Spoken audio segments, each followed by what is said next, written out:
Sinasabi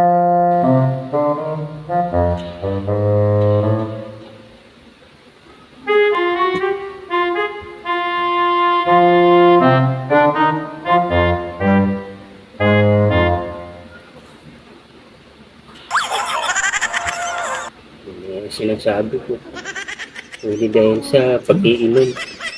Hindi sana nagkaganito. Bibili pa ako ng bigas, ulam. Wala na akong budget. Ikaw, Ming, may pera ka ba dyan?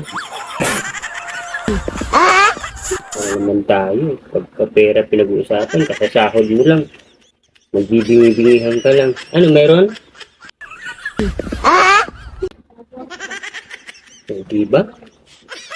Pagka tinatanong, puro lang, ha? Ha?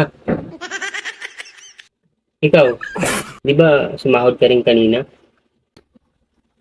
May tira ka ba ba nung naglakwatsa ka? Kawawa ko. Bakit? Wala ko pera. Wala lang sinasabi ko eh. Ayun, yung mga luho talaga. Kakasahod lang, wala talagang natitira.